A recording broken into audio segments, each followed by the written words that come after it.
Cas par cas, spécial femme noire. 15 minutes avec exemples réels, sociaux, familiaux et relationnels. Intro, le paradoxe féminin noir. La femme noire porte 3 héritages en même temps. L'héritage culturel, l'héritage familial, l'héritage de survie. On lui a appris d'être forte, de ne dépendre de personne, de tenir le foyer, de supporter l'homme, de performer au travail, de cacher sa fragilité. Et pourtant, quand elle aime vraiment, elle se soumet. Même si l'homme n'est pas le meilleur choix, même s'il ne partage pas ses valeurs, même s'il est odieux. Et dans le même temps, au boulot, elle se plie, devant son mari, elle négocie, mais devant son homme de cœur, elle s'abandonne. C'est ce paradoxe que personne n'ose expliquer. Moi, je vais le dire clairement. D'où la soumission émotionnelle, l'homme qu'elle aime. Exemple 1. L'homme toxique mais charismatique. Tu as une femme noire indépendante, diplômée, solide. Elle rencontre un mec. Pas stable, pas constant, pas organisé, mais intense, imprévisible, séduisant et surtout qui la voit. Il la regarde comme si personne ne l'avait jamais regardée. Il la touche là où personne ne l'a touchée. Dans l'âme, pas dans le corps. Résultat, elle pardonne l'impardonnable, elle baisse la voix, elle excuse ses fautes, elle minimise ses défauts, elle devient douce, elle devient vulnérable. Elle peut même dire « open quote ». Personne ne me parle comme ça sauf lui. Je sais que c'est pas bien, mais je sais pas pourquoi je l'écoute. Close quote. Ce n'est pas de la faiblesse, c'est la puissance d'un lien émotionnel ancré dans l'histoire des femmes noires. Chris, la soumission de survie, l'entreprise. La femme noire au travail n'a pas le même comportement. Exemple 2. La réalité professionnelle.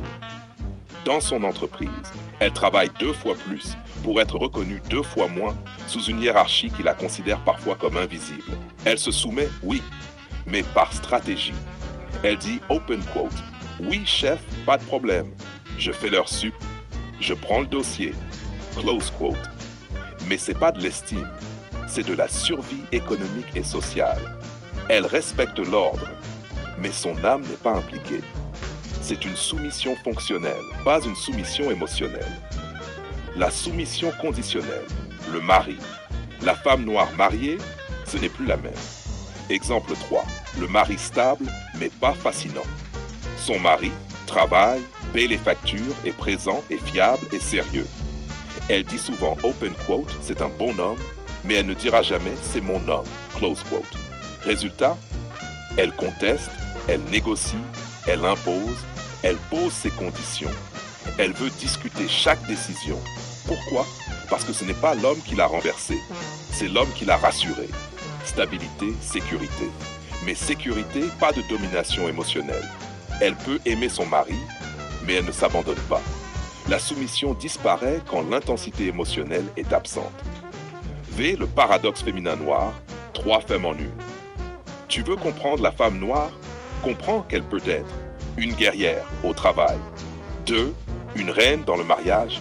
Une femme dans l'amour. Et ce sont 3 versions complètement différentes. Exemple 4, la triple posture. Au boulot, elle baisse la tête. À la maison, elle lève la tête. Mais devant l'homme qu'elle aime, elle baisse les armes. C'est pour ça qu'elle peut dire open quote. Je ne me soumets à personne, sauf à lui. Je ne sais pas pourquoi. Close quote. Et elle ne sait pas que l'amour lui arrache son armure. Vice, exemple culturel. Beaucoup de femmes noires ont grandi avec des mères. Fortes, dures, fatiguées, dévouées, éteintes dans leur féminité. Seulement actives dans leurs responsabilités. Elles ont vu la mère se soumettre au patron, la mère gérer le foyer, la mère protéger la famille, mais jamais la mère s'abandonner à un homme. Donc quand elles rencontrent le mec qui réveille leur féminité profonde, elles ne comprennent pas ce qui leur arrive. Exemple 5. La mère qui n'a jamais aimé librement. La fille dit, open quote, maman souffrait mais elle ne tombait jamais. Moi je tombe mais uniquement pour lui. Close quote. La soumission émotionnelle est un terrain que leur mère n'a jamais montré, donc elles le vivent pour la première fois adulte. Conclusion. La règle absolue version femme noire. Si je devais résumer, une femme noire se soumet par amour, elle se soumet par survie au travail, elle négocie dans le mariage, Elle s'abandonne à l'homme qu'elle admire. Elle résiste à l'homme qu'elle ne craint pas. La femme noire ne se soumet jamais par devoir. Elle se soumet là où elle ressent, pas là où on l'attend. Elle peut être dure, forte, indépendante. Mais si un homme touche son âme, son essence, sa féminité profonde, alors là, sa puissance devient douceur. Sa force devient vulnérabilité et sa voix devient murmure. Parce que la femme noire, quand elle aime vraiment, elle ne combat plus, elle suit. Si tu es puissante et psychologique. Illustration, la soumission au cas par cas. Imagine une femme, appelons-la Nadia. 1. Face à l'homme odieux, avec un homme autoritaire, froid, un peu méprisant, elle devient soudain docile, silencieuse, accommodante. Pourquoi? Parce que cet homme active chez elle un levier archaïque. La peur de perdre le besoin de validation ou l'attraction pour un homme perçu comme fort, même si c'est toxique. Ce n'est pas de l'amour, c'est de la soumission émotionnelle primitive. 2. Face à son mari. Avec son mari gentil, stable, respectueux, elle devient contestataire, exigeante, indépendante, jamais satisfaite. Pourquoi? Parce qu'avec lui, elle se sent en sécurité. La sécurité crée la possibilité de parler, la possibilité de s'opposer, la possibilité de tester les limites. Ce n'est plus de la soumission émotionnelle, mais de la négociation affective. 3. Face au patron, au travail, la même femme qui discute tout à son mari devient disciplinée, obéissante, silencieuse. Pourquoi? Parce que l'entreprise active un troisième moteur, la dépendance économique, la crainte des sanctions, le besoin de statut ou de survie sociale. Ici, ce n'est ni l'amour ni l'attirance, c'est la soumission institutionnelle. Conclusion de l'illustration. Cette femme n'est pas incohérente. Elle applique 3 types de soumission différentes. Soumission émotionnelle à l'homme odieux. Soumission affective conditionnelle au mari. Soumission institutionnelle au patron. C'est ce mélange qui crée les contradictions que tu observes. Si tu veux, tu peux maintenant. Soumission au cas par cas. Anatomie psychologique et sociale. La soumission n'est jamais un comportement uniforme. Elle ne s'applique pas de la même manière à tous les hommes, ni dans tous les contextes. Une même femme peut se plier sans discuter face à un homme toxique, contester chaque décision de son mari et se montrer irréprochable au travail. Pour comprendre ces contradictions, il faut décortiquer les moteurs internes qui gouvernent la soumission. Émotionnels, affectifs, sociaux, économiques, instinctifs. Ces moteurs ne s'activent pas ensemble. Ils s'activent selon le type d'homme ou le type d'autorité face à elle. Number 1. La soumission émotionnelle. L'attirance pour la domination perçue. C'est la forme la plus archaïque, la plus viscérale. Elle apparaît face à un homme qui dégage autorité, froideur, distance, dureté, voire un certain mépris calculé. Cette attitude crée un mélange de déséquilibre et d'attraction, un cocktail qui déclenche chez certaines femmes la peur de décevoir, la peur de l'abandon, le besoin incontrôlé de validation, le fantasme de l'homme fort, la réactivation de blessures d'enfance.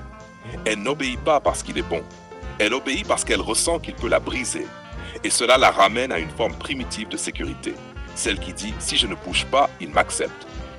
Cette soumission n'est jamais durable, elle est intense, dangereuse, passionnelle, instable. C'est la soumission de l'émotion brute. Number 2. La soumission affective conditionnelle, le test permanent du mari. Avec son mari, c'est totalement différent. Plus il est doux, stable, sécurisant, plus elle libère. L'opposition, les critiques, les exigences, les tests émotionnels. Pourquoi? Parce que la sécurité offre l'espace d'être elle-même.